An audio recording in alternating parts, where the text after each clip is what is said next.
Hello everyone, आशा है आप सब बहुत अच्छे होंगे। आज हम कक्षा 4 हिंदी का पाठ 1 जिसका नाम है चिड़िया का गीत, इसे पढ़ेंगे, समझेंगे और इसके प्रश्न उत्तर पूरे करेंगे। ये एक कविता है, तो सबसे पहले हम इस कविता को गाएंगे और उसके बाद इसका अर्थ समझेंगे। ठीक है, चलिए शुरू करते हैं। सबसे पहले मेरे घर का अंडे जैसा था आकार, तब मैं यही समझती थी बस इतना सा ही है संसार। फिर मेरा घर बना घोंसला सूखे तिनकों से तैयार, तब मैं यही समझती थी बस इतना सा ही है संसार। फिर मैं निकल गई शाखों पर, हरी भरी थी जो सुकुमार, तब मैं यही समझती थी बस इतना सा ही है संसार। आखिर जब मैं आसमान में उड़ी दूर तक पंख पसार, तभी समझ में मेरी आया बहुत बड़ा है यह संसार। तो इस तरह से आप अपनी इस कविता को गाएंगे और ये कविता लिखी है निरंकार देव जी ने। ठीक है, चलिए अब इसका अर्थ समझते हैं। तो जैसे कि कविता का नाम है चिड़िया का गीत, यहाँ पर चिड़िया गाना गाती है और क्या बोलती है, सबसे पहले मेरे घर का अंडे जैसा था आकार। जो चिड़िया के बच्चे होते हैं वो किस में से निकलते हैं, अंडे के अंदर से, है ना। तो जब चिड़िया अंडे के अंदर थी तो वो बोलती है कि जब मैं अंडे के अंदर थी तो मेरा जो घर था उसका आकार कैसा था, अंडे जैसा। ठीक है, क्योंकि वो अंडा ही उसका घर था। तो चिड़िया का बच्चा जो यहाँ पर है वो बताता है कि मेरा घर अंडे जैसा था, तब मैं यही समझती थी बस इतना सा ही है संसार। और जब मैं अंडे के अंदर थी तो मुझे लगता था दुनिया इतनी ही है, क्योंकि उसने बाहर की दुनिया तो देखी नहीं है। उसको वो अंडा ही जिसके अंदर वो चिड़िया थी वही अपना संसार लगता था। तो यही बात चिड़िया यहाँ बताती है कि जब मैं अंडे के अंदर थी, ठीक है, तब मेरा घर अंडे के जैसा था और मुझे लगता था कि यही मेरा संसार है और संसार इतना सा ही है, छोटा सा। फिर मेरा घर बना घोंसला, और जब चिड़िया अंडे में से बाहर निकली तब कहाँ पर आई, वो घोंसले में से, जो कि उसकी मम्मा चिड़िया ने बनाया होगा, है ना। तो चिड़िया बोलती है जब मैं अंडे में से बाहर निकली तो मेरा घर क्या बन गया, घोंसला। अब घोंसला उसका घर हो गया, ये घोंसला है सूखे तिनकों से तैयार। और वो घोंसला किससे बनाया जाता है, सूखे तिनके होते हैं, घास फूस होती है ना, तो उससे बना होता है। तब वो बोल रही है कि मेरा जो घर था वो घोंसला था जो कि सूखे हुए तिनकों से बना हुआ था, और तब मैं यही समझती थी बस इतना सा ही है संसार। और तब मेरे को लगता था कि ये संसार इतना सा ही है। चिड़िया को ऐसा क्यों लगता होगा, क्योंकि चिड़िया उस घोंसले से बाहर तो उड़ नहीं सकती, इधर उधर नहीं जा सकती, क्योंकि वो छोटा बेबी है, छोटा बच्चा है। तो उसको लगता था जितने एरिया में, जितनी जगह में मैं रहती हूँ उतना सा ही दुनिया, उतनी सी ही दुनिया है। तो उसको लगता था यही घोंसला है जो मेरा संसार है, इतना सा। फिर मैं निकल गई शाखों पर, हरी भरी थी जो सुकुमार। उसके बाद चिड़िया थोड़ी सी बड़ी हुई और उड़ने लायक हो गई, उसके पंख निकल आए। तो जब वो उड़ी तो कहाँ जाकर बैठी, पेड़ों की शाखों पर। शाखाएं होती हैं डाल, ठीक है, शाखाएं किसको बोलते हैं, पेड़ की डाल। तो यहाँ पर चिड़िया देखो पेड़ की डाल पर बैठी है। तो चिड़िया बोलती है जब मैं बाहर निकली और पेड़ की शाखों पर बैठी, और कैसी थी वो शाखें, हरी भरी जो थी, जो सुकुमार, सुकुमार मतलब कोमल, मुलायम। तो जो पेड़ की डाली थी जिसमें बहुत सारे पत्ते लगे होंगे, हरे हरे, ठीक है, हरे भरे थे और कोमल से डाली थी, तब मैं यही समझती थी बस इतना सा ही है संसार। अब चिड़िया छोटी है, पंख तो निकल आए हैं, तो वो अपने घोंसले के आसपास पेड़ पर जो डालियां हैं उसी पर जाकर बैठती, ज़्यादा दूर नहीं जाती। तो उसको लगता है कि जो संसार है, दुनिया है, बस इतनी सी है ना, शाखों में ही दुनिया है, यही मेरी दुनिया है, इसके आगे कुछ नहीं है। लेकिन फिर क्या हुआ, वो और बड़ी हुई, उसके पंख और बड़े हुए और मजबूत हुए। और जब चिड़िया पूरी तरह बड़ी हो जाती है, उसके पंख और मजबूत हो जाते हैं, तो वो दूर दूर तक उड़ सकती है। और ये चिड़िया भी एक दिन दूर दूर तक उड़ने लगी। तब ये क्या बोलती है, आखिर जब मैं आसमान में उड़ी दूर तक पंख पसार। और एक दिन जब मैं आसमान में अपने पंखों को फैलाकर दूर तक उड़ी, पंख पसार मतलब पैरों को, अपने पंखों को फैलाकर दूर तक उड़ी, तब मुझे समझ में आया कि ये दुनिया तो बहुत बड़ी है ना। जब वो आसमान में उड़ी उसने बहुत सारी चीज़ें देखी, है ना, दुनिया में क्या क्या होता है, नीचे पेड़ पौधे घर बिल्डिंग्स, है ना, और भी बहुत सारी चीज़ें, तालाब झरने, चिड़िया ने आसमान में उड़ते हुए बहुत सारी चीज़ें देखी होंगी। तब उसको समझ में आया कि ये दुनिया तो बहुत बड़ी है, ये संसार बहुत बड़ा है। ठीक है, तो ये है कविता का अर्थ। आगे बढ़ते हैं बातचीत के लिए। पहला है प्रश्न है, पशु पक्षियों के लिए घर आवश्यक है या नहीं, कारण भी बताइए। आपको बताना है जो भी पशु या पक्षी होते हैं उनको घर की ज़रूरत है कि नहीं, उनके पास भी घर होना चाहिए कि नहीं होना चाहिए। तो यहाँ पर हम बताएंगे कि पशु पक्षियों को भी घर की ज़रूरत है ना, ताकि वो सुरक्षित रह सके। क्या कारण आप बताएंगे यहाँ पर?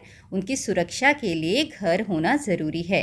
ठीक है, तो आप इस तरह से उत्तर लिखेंगे, पशु पक्षियों के लिए घर आवश्यक है ताकि वो सुरक्षित रह सकें, उनको भी सुरक्षा की ज़रूरत है, तो इसलिए उन्हें घर की आवश्यकता होती है। दूसरा प्रश्न है, आपके परिवार के सदस्य घर से बाहर क्यों जाते हैं?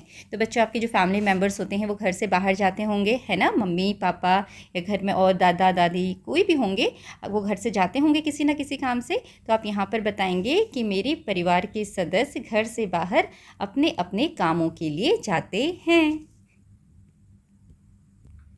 तो आप इस तरह से उत्तर लिखेंगे, मेरे परिवार के सदस्य अपने अपने कामों के लिए घर से बाहर जाते हैं।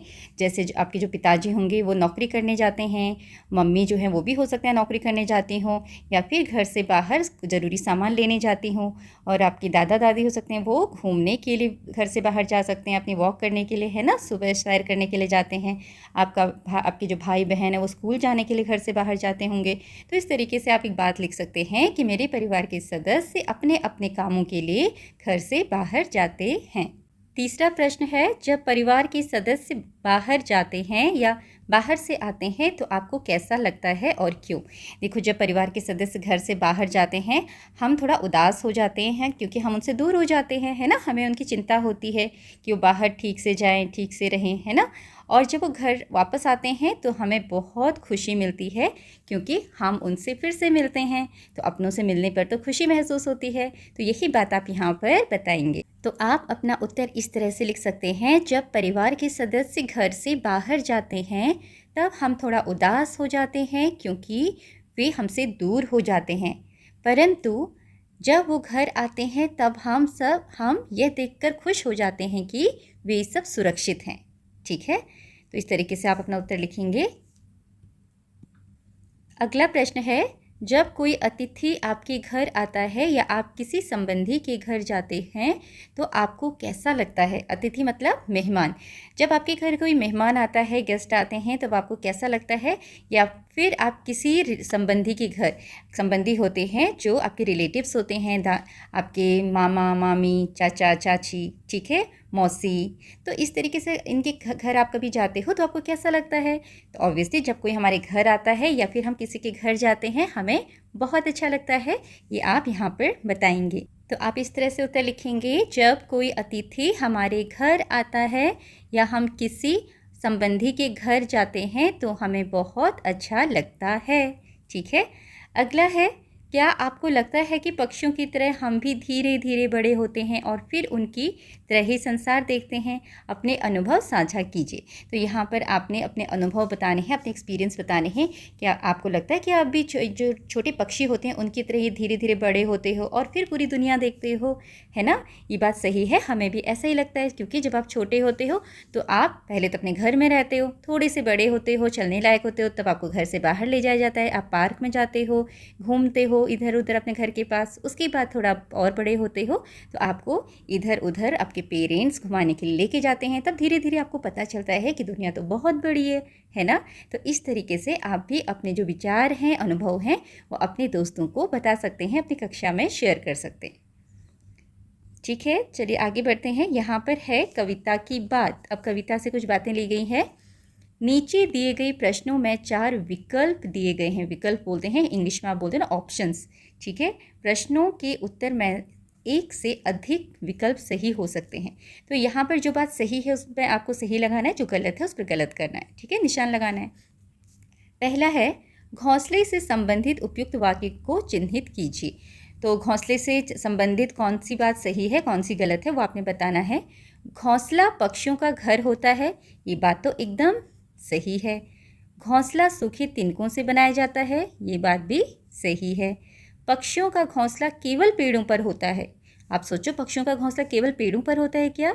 नहीं, कभी कभी आपने देखा होगा आपकी छत पर भी जो कबूतर होते हैं घोंसला बना देते हैं, है ना। ज़मीन पर भी पक्षी घोंसला बनाते हैं, तो इसलिए ये बात गलत है।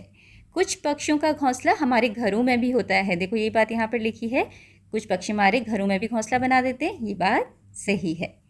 ठीक है, आगे बढ़ते हैं। कविता में अंडे जैसा था आकार का प्रयोग निम्नलिखित में से किसके लिए किया गया है? ये बात किसके लिए कही गई थी? संसार के लिए, आकाश के लिए, घर के लिए या घोंसले के लिए? ये बात घर के लिए कही गई थी, तो यहाँ टिक करेंगे और बाकी सब आप क्रॉस करेंगे। ठीक है, ये बात घर के लिए कही गई है, अंडे जैसा था आकार।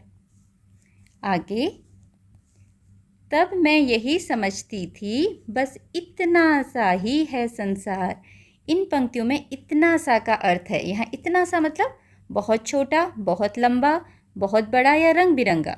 इतना सा जब वो बोल रहे हैं ना, चिड़िया बोल रही है, तो उसका मतलब है बहुत छोटा। ठीक है, तो ये सही उत्तर होगा आपका। आगे है, नीचे दी गई कविता की पंक्तियों का मिलान उनके नीचे दी गई उपयुक्त पंक्तियों से कीजिए। ठीक है, यहाँ पर कुछ पंक्तियाँ दी गई हैं आपको और नीचे दो ग्रीन कलर के जो बॉक्स हैं उसमें भी कुछ पंक्तियाँ लिखी हैं, तो आपने ऊपर वाली पंक्तियों को नीचे वाली किस बॉक्स से मैच करेगा वो मिलाना है। फिर मेरा घर बना घोंसला सूखे तिनकों से तैयार। अब उसके बाद चिड़िया क्या बोलती है? तब मैं यही समझती थी बस इतना सा ही है संसार, या फिर तभी समझ में मेरी आया बहुत बड़ा है ये संसार। तो इसके बाद क्या हुआ था? ये वाली लाइन। ठीक है, फिर मेरा घर बना घोंसला सूखे तिनकों से तैयार, तब मैं यही समझती थी बस इतना सा ही है संसार। दूसरा वाला, आखिर जब मैं आसमान में उड़ी दूर तक पंख पसार। फिर ये किससे मैच करेगा? तभी समझ में मेरी आया बहुत बड़ा है यह संसार। तो आपने यहाँ मैच करना है। ठीक है, फिर मैं निकल गई शाखों पर हरी भरी थी जो सुकुमार। उसके बाद वापस ये वाली पंक्तियाँ थी, तब मैं यही समझती थी बस इतना सा ही है संसार। फिर सबसे पहले मेरे घर का अंडे जैसा था आकार। तो यहाँ पर उसके बाद क्या हुआ? यही वाली लाइन आई, तब मैं यही समझती थी बस इतना सा ही है संसार। है ना, बहुत इजी, आसान। चलिए आगे बढ़ते हैं। सोचिए और लिखिए। यहाँ पर प्रश्न है। पहला प्रश्न, चिड़िया को यह संसार कब कब छोटा लगा? ठीक है, अब इसमें कविता को देखो, कविता के हिसाब से आपने बताना है कि चिड़िया को यह संसार कब कब छोटा लगा। एक तो जब वो अंडे में थी, ठीक है, उसको लगता था इतना सा ये संसार। उसके बाद जब वो अंडे से बाहर निकलकर घोंसले में आई, तब भी उसको यही लगता था। उसके बाद जब वो घोंसले से बाहर निकलकर पेड़ की शाखों पर बैठी, तब भी उसको लगता था संसार बहुत छोटा है। तो ये 3 चीज़ें आप यहाँ पर बताएंगे।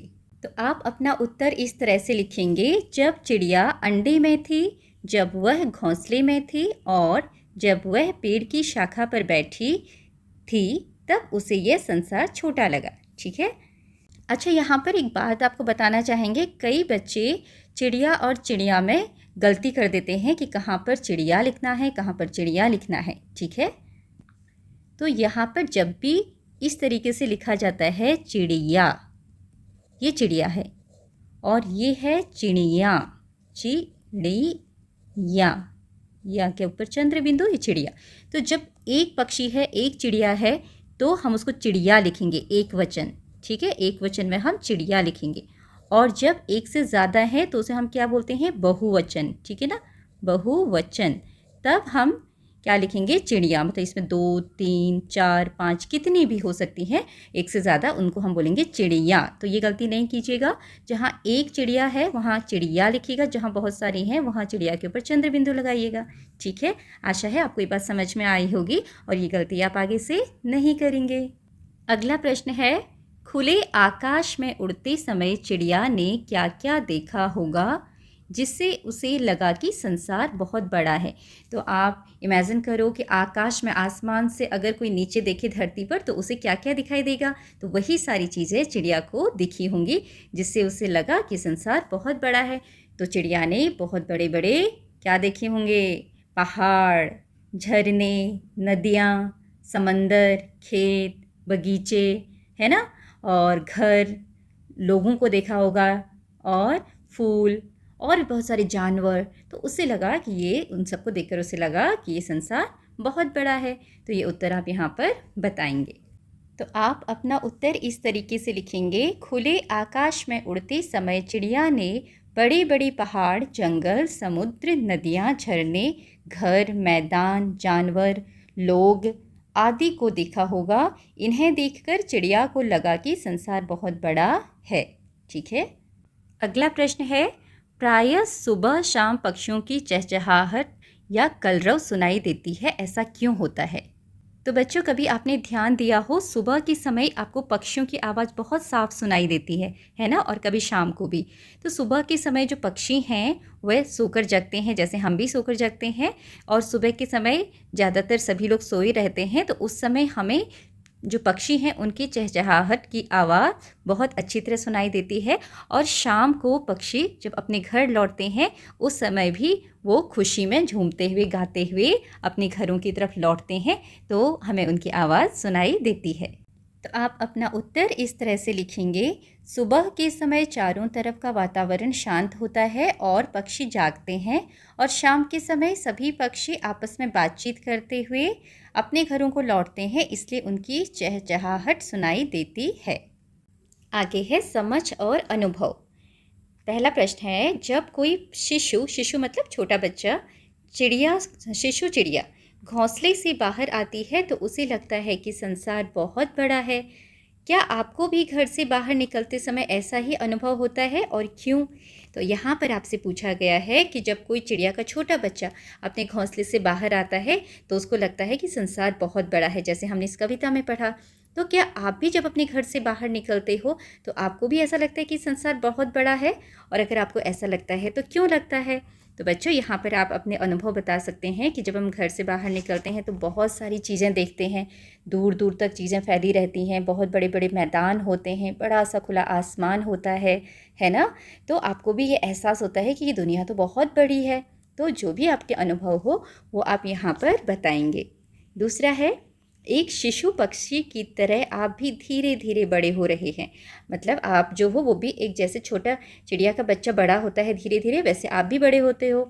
जब अब तक आप में भी कोई परिवर्तन आए हैं, ठीक है, और जैसे ही चिड़िया के बच्चे में परिवर्तन आते हैं, चेंजेस आते हैं ना, तो वैसे ही आप में भी कुछ चेंजेस आए होंगे। आप पहले बहुत छोटे थे, फिर थोड़े से और बड़े हुए, आपके कपड़े थोड़े से छोटे हो गए क्योंकि आपकी हाइट बढ़ गई है ना, थोड़ी हेल्थ बढ़ गई होगी तो वो टाइट भी हो गए होंगे। अगर आप थोड़े से हल्के से मोटे हो गए क्योंकि आप बढ़ रहे हैं तो आपके कपड़े छोटे हो जाएंगे और एकदम टाइट भी हो जाते हैं, और ऐसे जूते छोटे हो जाते हैं, है ना।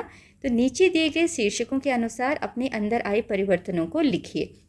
तो आपने बताना है कि आपके अंदर क्या क्या बदलाव आए। जैसे हम शारीरिक परिवर्तन, मतलब आपकी शरीर से संबंधित परिवर्तन, जैसे आप बड़े होते हो तो क्या होता है, आपकी हाइट बढ़ती है, ठीक है, आप थोड़े मोटे हो जाते हो। तो इस तरीके से आप बताएंगे कि हमारा कद ऊंचा हो गया या हम मोटे हो गए, ठीक है।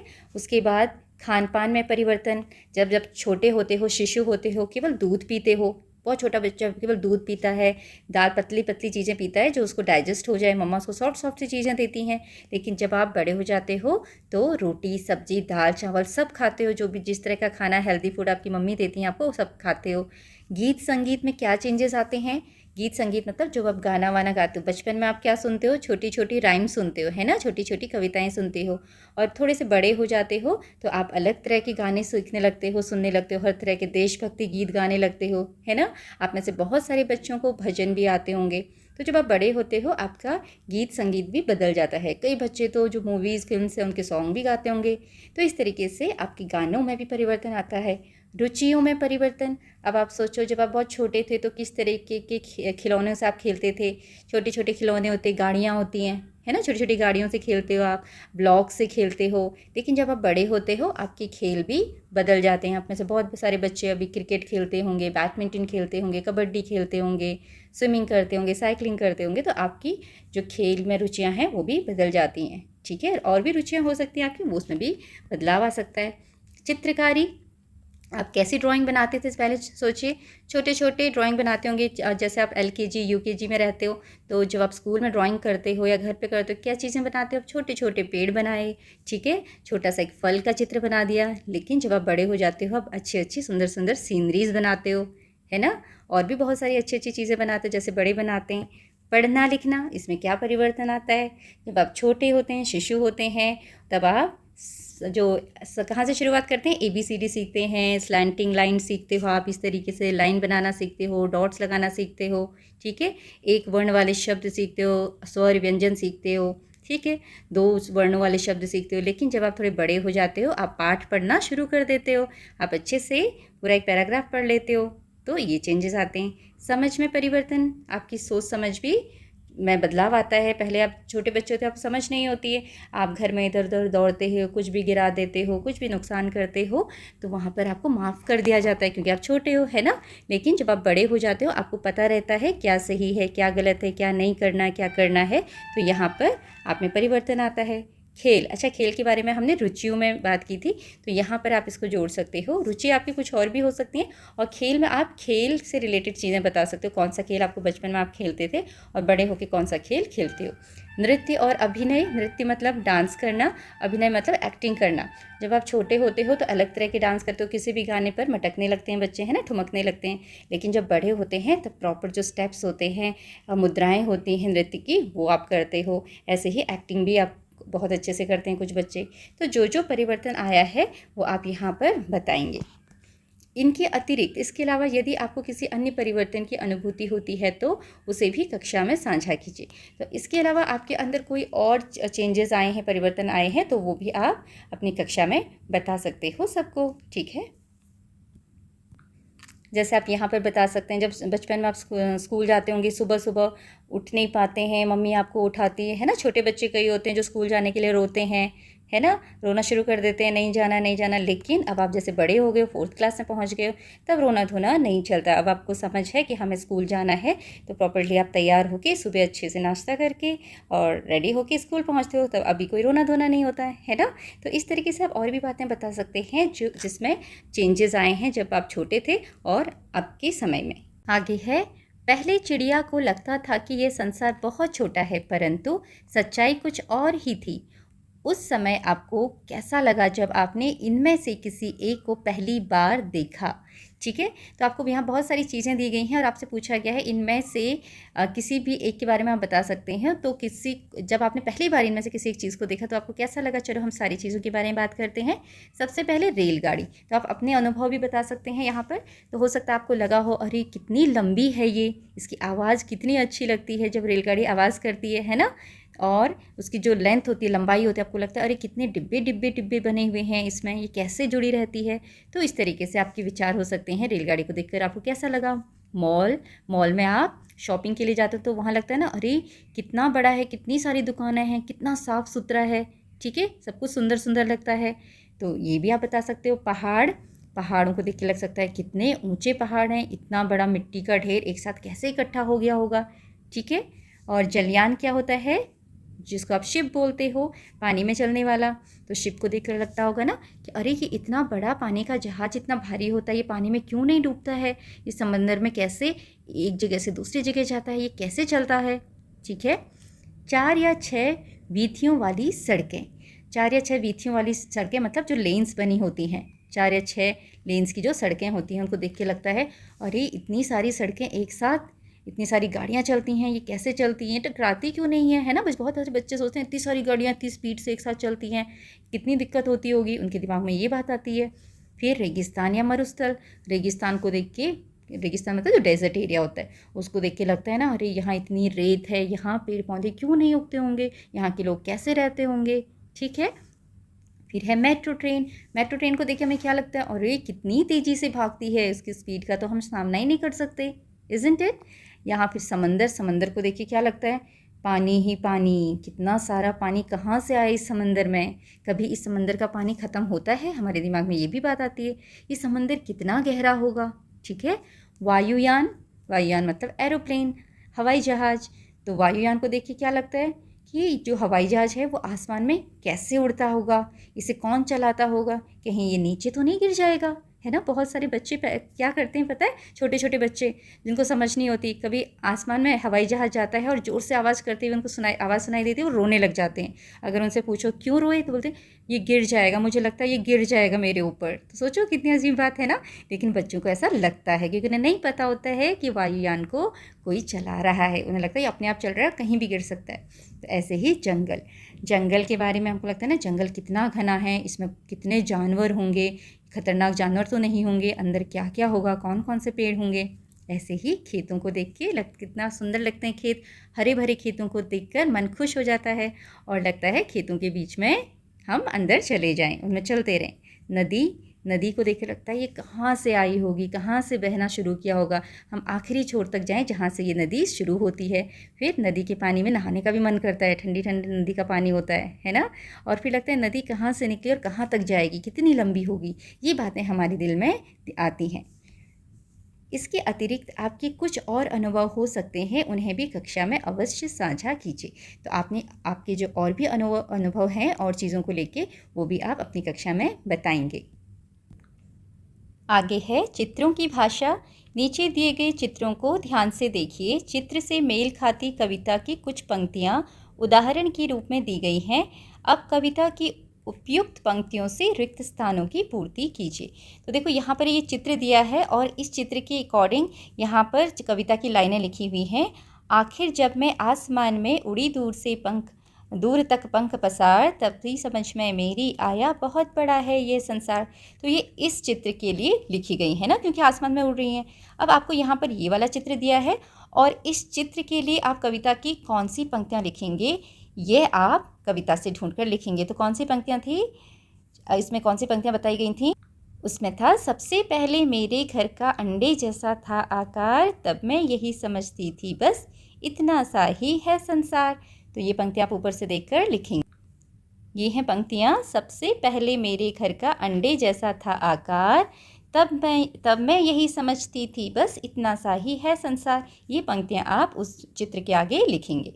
तो यहाँ पर आपके लिए पंक्तियाँ लिखती हैं, सबसे पहले मेरे घर का अंडे जैसा था आकार, तब मैं यही समझती थी बस इतना सा ही है संसार। ठीक है, आगे बढ़ते हैं। अनुमान और कल्पना। कविता की पंक्ति है, आखिर जब मैं आसमान में उड़ी दूर तक पंख पसार, चिड़िया ने अंततः इतनी दूर तक उड़ान क्यों भरी होगी। तो यहाँ पर आपने बताना है, आपसे पूछा गया है अंततः मतलब आखिर में चिड़िया ने इतनी दूर तक उड़ान क्यों भरी, क्यों चिड़िया इतनी दूर तक उड़ी होगी। तो इस प्रश्न का उत्तर आप इस तरीके से लिख सकते हैं, चिड़िया ने इतनी दूर तक उड़ान इसलिए भरी होगी क्योंकि वह जानना चाहती होगी कि ये संसार कितना बड़ा है। ठीक है, अगला प्रश्न है, पक्षी खुले आकाश में बहुत दूर तक उड़ते हैं। लंबी दूरी, हजारों पेड़ों और सैकड़ों घोंसलों के बीच पक्षी अपना घोंसला कैसे ढूंढते होंगे। तो आप अपना उत्तर इस तरह से लिखेंगे, पक्षी अपने घोंसले की दिशा और गंध को पहचान कर अपना घोंसला ढूंढ लेते हैं। गंध मतलब स्मेल, ठीक है, खुशबू या स्मेल भी आप बोल सकते हो। अगला प्रश्न है, पक्षियों ने आकाश में उड़कर जाना कि संसार बहुत बड़ा है। हमारे पूर्वजों को ये बात कैसे पता चली होगी। पूर्वज मतलब जो हमारे दादा परदादा थे, उनको कैसे पता चला होगा कि संसार बहुत बड़ा है। तो जैसे पक्षी भी उड़कर इधर से उधर गए, घूमे इधर उधर, तो उनको पता चला, वैसे ही हमारे पूर्वज भी जगह जगह घूमे होंगे, इधर उधर गए होंगे, है ना, यात्रा की होगी, तब उन्हें पता चला कि ये संसार बहुत बड़ा है। तो यहाँ पर आप इस तरह से उत्तर लिखेंगे, हमारे पूर्वजों ने जगह जगह घूमकर और लंबी लंबी यात्राएं करके यह जाना कि संसार बहुत बड़ा है। ठीक है, अगला प्रश्न है, जब आप कहीं बाहर जाते हैं तो घर के बड़े बूढ़े आपको कुछ निर्देश देकर भेजते हैं। क्या पक्षियों के माता पिता भी उन्हें उड़ने के पूर्व कुछ निर्देश देते होंगे? यदि हाँ, तो वे निर्देश क्या क्या हो सकते हैं।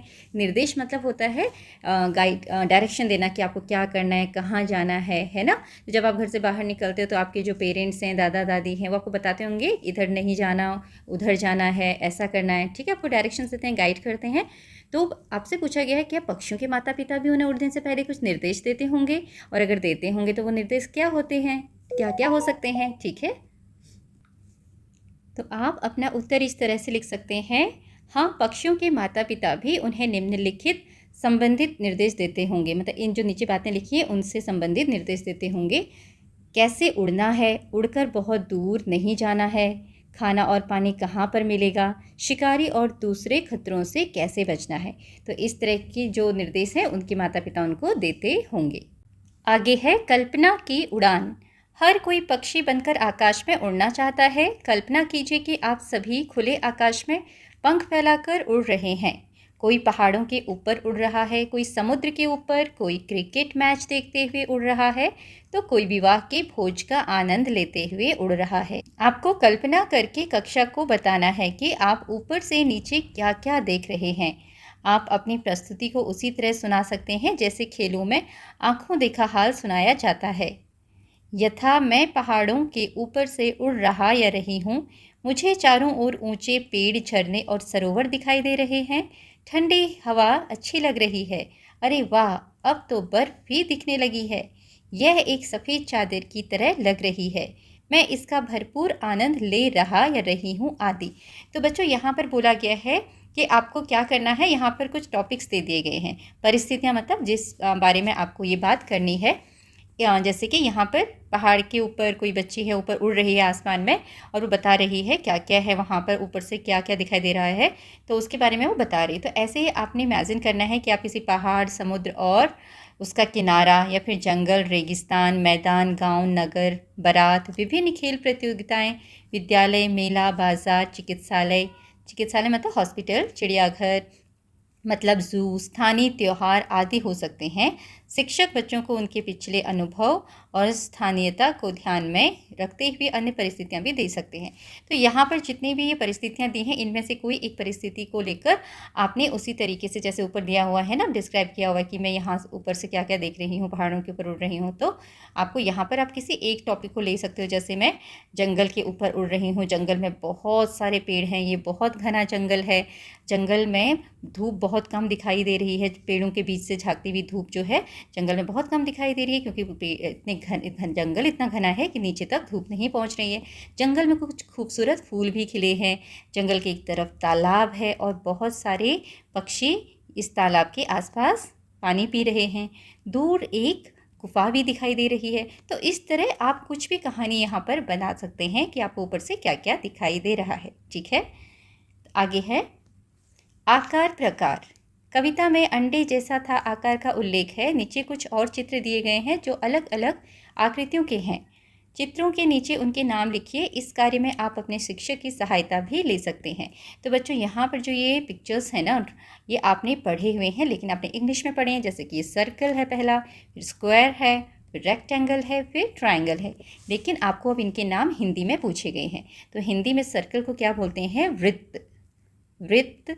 और स्क्वायर को बोला जाता है वर्ग, और रेक्टेंगल को बोला जाता है आयत, और ट्रायंगल को बोला जाता है त्रिभुज।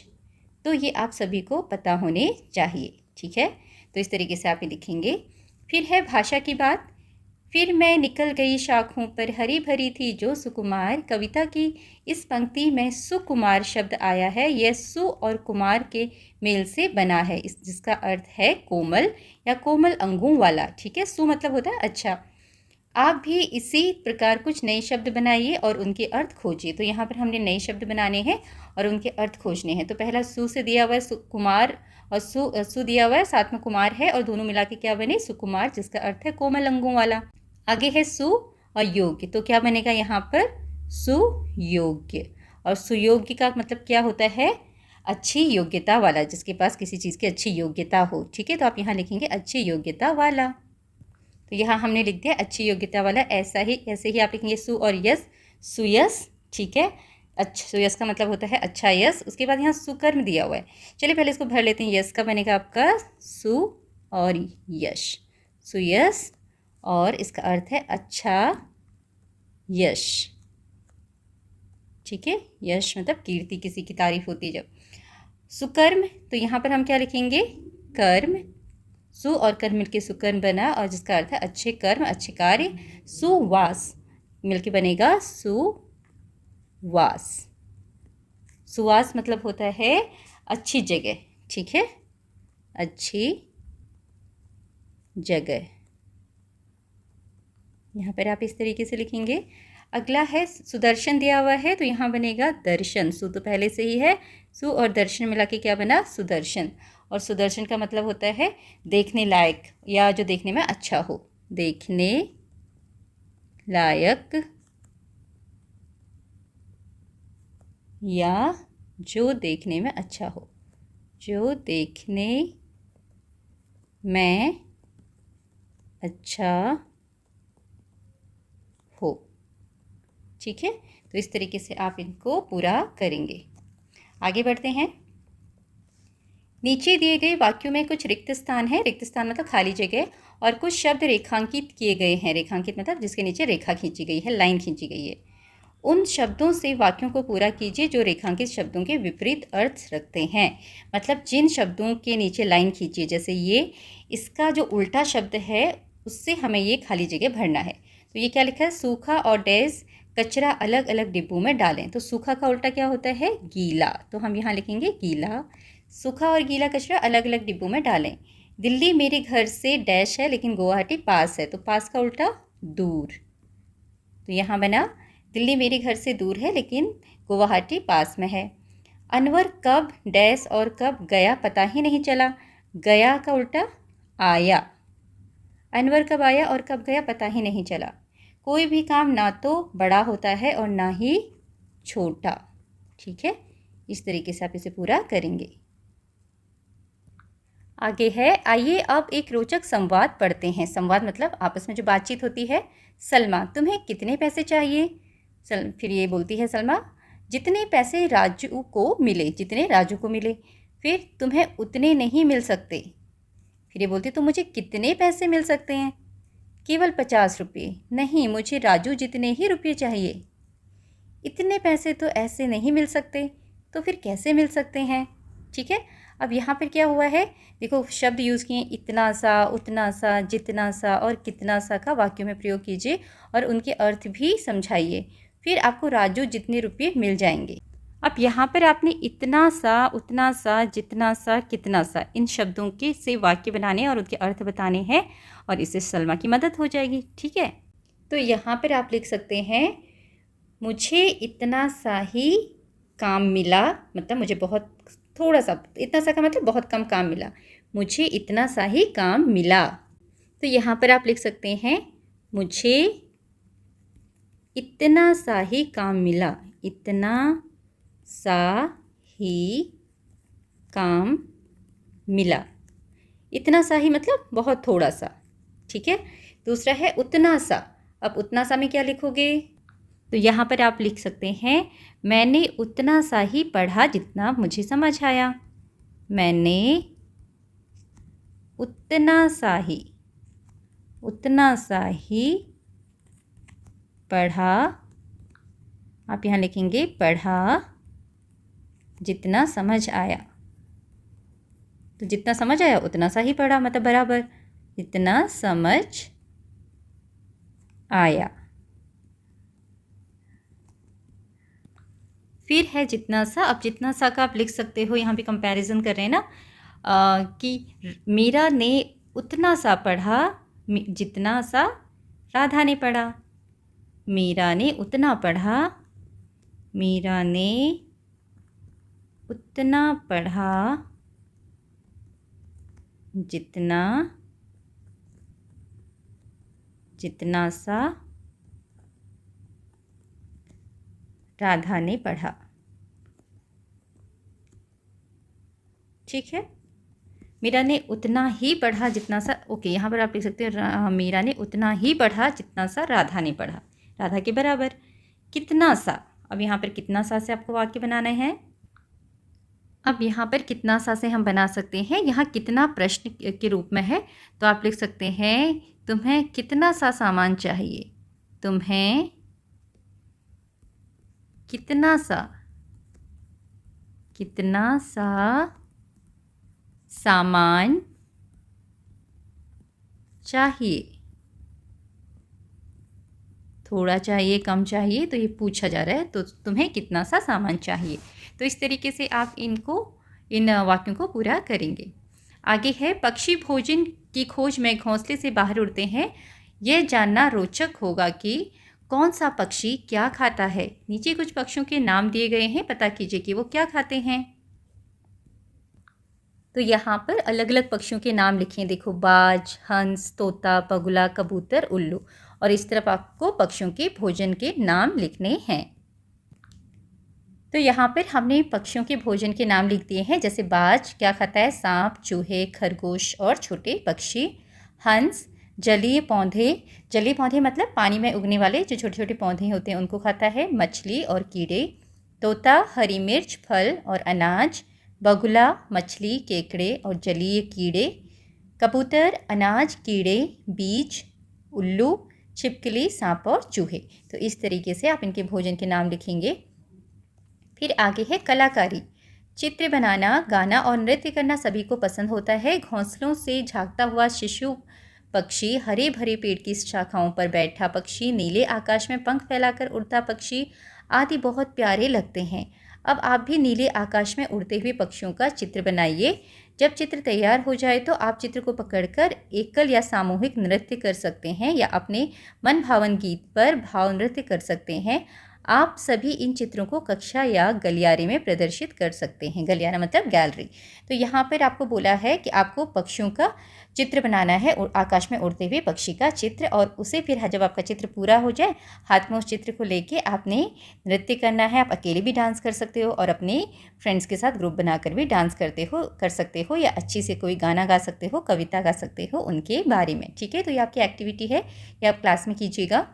उसके बाद है यहाँ पर लिखा है, अभिभावकों, शिक्षकों, मित्रों की सहायता से नीचे दिए गए गीत को खोजिए और समूह में गाइए। तो ये गीत आपने सुना होगा। ठीक है, इसमें जितनी लाइनें लिखी हैं उतना हम गाते हैं, बाकी आप इसको ढूंढ कर अच्छे से पूरा कीजिएगा और गाइएगा। ठीक है। सूरज एक, चंदा एक, तारे अनेक, एक तितली, अनेक तितलियाँ, एक गिलहरी, अनेक गिलहरियाँ, एक चिड़िया, अनेक चिड़िया। ठीक है, इस तरीके से ये गाना है, बहुत प्यारा गाना है। आप सब इसे सर्च कीजिएगा, ठीक है, ऑनलाइन, और इसे गाइएगा, लर्न कीजिएगा। आगे है आनंदमयी गतिविधि। इसमें आपको मज़ा आएगा। इसमें क्या है, नीचे दिए गए अक्षर जाल में पक्षियों के नाम खोजिए और उनके बारे में जानकारी एकत्रित कीजिए। तो यहाँ पर आपने पक्षियों के नाम खोजने हैं और ये नीचे नाम भी लिखने हैं और इनके बारे में जानकारी भी आपने पता करनी है कि कौन सा पक्षी क्या करता है, कैसा दिखता है। ठीक है, जितना हो सके। तो देखो, एक तो दिया हुआ है नीलकंठ, दूसरा यहाँ मिल जाएगा मैना, ढूंढिए। उसके बाद बुलबुल, ये है बुलबुल। नीचे है सारस, ओके। फिर है बाज, फिर है तीतर, फिर उसके बाद मिला बाज। आपका ऐसे भी बन जा रहा है, देखो ऊपर नीचे बाज इस तरीके से बन सकता है। फिर है गौरैया, ये है कबूतर, ये है बतख, उसके बाद ये चील, और कुछ बचा। कितने हो गए, चलो काउंट करते हैं। 1 2 3 4 5 6 7 8 9 10। बाज 2 बार हो गया तो हमने एक ही बार काउंट किया। और इनके नाम आप नीचे यहाँ पर लिखेंगे। नीलकंठ पहले से दिया हुआ है, ठीक है। तो यहाँ पर हमने सारे पक्षियों के नाम लिख दिए हैं, मैना, चील, बुलबुल, सारस, बाज, गौरैया, कबूतर, बतख और तीतर। ठीक है। आगे है, जब शिशु पक्षी चहकती हैं, शिशु पक्षी मतलब छोटे पक्षी जो बेबी होते हैं, तो एक मधुर ध्वनि सुनाई देती है। आइए हम भी शिशु पक्षियों की तरह चहकाएं, ओके, चहचहाएं। तो आपने भी यहाँ चहचहाना है छोटे पक्षियों की तरह। सभी बच्चे अपनी एक हथेली अपने होठों पर रखें, सभी मिलकर ची ची की ध्वनि निकालें। आपको लगेगा कि आप ही पेड़ की शाखाओं से शिशु पक्षी बनकर यह ध्वनि निकाल रहे हैं। बस पक्षियों की चहचहाहट सुनिए और आनंद लीजिए। ठीक है, तो आपने पक्षियों की तरह आवाज़ निकालनी है। पक्षियों की ध्वनियों को निकालना और सुनना सभी को रुचिकर लगता है, सभी को अच्छा लगता है। आइए अब हम बारी बारी से किसी भी पक्षी की ध्वनि निकालें और तालियों की गड़गड़ाहट से उसका स्वागत करें। तो यहाँ पर बच्चों, ये आपके लिए एक्टिविटी है। आप अलग अलग पक्षी की आवाज़ निकालेंगे और क्लैपिंग करेंगे। ठीक है, नीचे पशु पक्षियों से संबंधित कुछ पहेलियाँ दी गई हैं। पहेलियों का उपयुक्त चित्रों से मिलान कीजिए। ठीक है, यहाँ चित्र भी दिए हैं और पहेली भी हैं। तो पहला है, पंखों में नाखून हूँ रखता, रात अंधेरे में ही उड़ता। ठीक है, अंधेरे में उड़ता है। दिन में ना मैं भोजन पाऊँ, उल्टा होकर के सो जाऊँ। कौन है ऐसा पक्षी जो उल्टा होकर सोता है? तो वो होता है चमगादड़, ये वाला जिसको आप बैट भी बोलते हो। ये उल्टा लटक के सोता है। ठीक है, और इसके पंखों में ये नाखून जैसे होते हैं यहाँ पर। उसके बाद, पत्तों जैसा उसका रंग, कुतर कुतर खाने का ढंग, घरों में भी पाला जाता, नाम बताओ उसका ज्ञाता। ठीक है, कौन होता है ऐसे जिसको घरों में पाला जाता है, पत्तों के जैसा रंग होता है, पत्तों का रंग होता है हरा, तो ये है तोता। ठीक है, यहाँ पर आप इसको मैच करेंगे। नीड़ नहीं वह कभी बनाती, नीड़ मतलब घोंसला, वो घोंसला नहीं बनाती है। बागों की रानी कहलाती, काला रंग है उसका भैया, सबके दिल को खूब लुभाती। ठीक है, कौन है काले रंग का जिसका जो अपना घर नहीं बनाती है, घोंसला नहीं बनाती है? वो है कोयल। उसके बाद, दिन भर सूरत नहीं दिखाता, दिन में नहीं दिखता ये, रात कुलौचें भरता और समझता ऐसा जैसे सूरज उससे डरता। तो कौन है जो रात को निकलता है? वो है उल्लू। ठीक है, तो इस तरीके से आप इनको मैच करेंगे। आगे है, बोलिए फटाफट। नीचे कुछ रोचक और चुनौतीपूर्ण पहेलियाँ दी गई हैं, शीघ्रता से उनका उत्तर दीजिए। जल्दी जल्दी उत्तर देना है। परिवार हरा हम भी हरे, एक थैली में 3-4 भरे। तो कौन है ये हरा हरा? मटर। फिर है, एक लाठी की अजब कहानी, उसके भीतर मीठा पानी। क्या है ये? गन्ना लाठी की तरह होता है और उसके अंदर मीठा रस होता है, पानी होता है। एक पक्षी ऐसा जिसकी दुम पर पैसा। तो कौन है वो? मोर, जिसके पंख में ऐसा लगता है कि पैसे बने हुए हैं। ठीक है, लाल डिबिया पीले खाने, भीतर रखे मोती के दाने। ऐसा क्या है जो बाहर से लाल है और अंदर पीले खाने हैं और उसके अंदर मोती होते हैं? मोती जैसी कौन सी चीज़ होती है? अनार। जाती हूँ मैं हर जगह पर हिलती नहीं किसी भी तरह। हर जगह क्या जाती है? सड़क, लेकिन हिलती नहीं है। तो ये है सड़क। ठीक है, अरे आपके उत्तर तो नीचे भी दिए हुए हैं, देखो। ठीक है, इस तरीके से आप इनको पूरा करेंगे। यहाँ पर आपका ये पाठ पूरा होता है। आशा है आपको ये पाठ अच्छे से समझ में आया होगा और इसमें जो भी चीज़ें आपको सिखाई गई हैं आपने अच्छी तरह से सीखी होंगी। Thank you for watching.